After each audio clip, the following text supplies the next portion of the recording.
Hi guys, hello, welcome to my page Sanchita's cute Papan. এই blog পেজে আমি ফার্স্ট টাইম ব্লগ করছি, একটা ছোট মিনি ব্লগ তোমাদের সাথে নিয়ে এসেছি। দেখতে পাচ্ছ আমি একটা জায়গায় ঘুরতে এসেছি। সেই জায়গাটা হচ্ছে বোলপুর থেকে মাত্র কয়েক কিলোমিটার দূরে, আর সামনে একটা নিয়ার রেল স্টেশন আছে, সেটা হচ্ছে কোপাই। হ্যাঁ গাইস, একদম ঠিক বুঝেছো, এটা আমি দাঁড়িয়ে রয়েছি এখন কোপাই নদীতে, যেটা আমাদের কাছে পরিচিত রবীন্দ্রনাথ ঠাকুরের আমাদের ছোট নদী নামে। এই পরিবেশ, এই সব কিছু দেখে সত্যি সত্যি খুব খুব শান্ত স্নিগ্ধ পরিবেশ। আমার মন তো সত্যিই খুব ভালো হয়ে গেছে। তোমরা যারা বোলপুর আসবে তারা যদি চাও তো বোলপুর থেকে কয়েক কিলোমিটার দূরে এই জায়গাটা ভিজিট করতে পারো। খুব খুব সুন্দর জায়গা।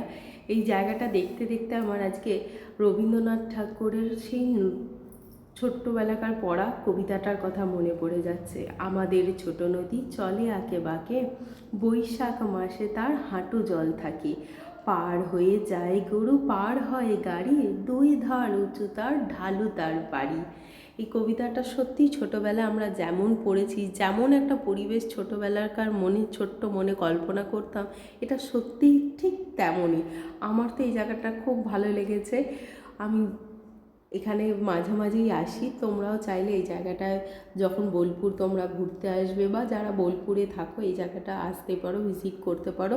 খুব খুব সুন্দর জায়গা, মন ভরে যাবেন। চারিদিকে দেখতে পাচ্ছ তালবন, ওইদিকে দূরে দেখতে পাচ্ছ ওগুলো হচ্ছে সোনাঝুরির গাছ, মিডিল দিয়ে বাই রোড আছে। খুব খুব সুন্দর পরিবেশ।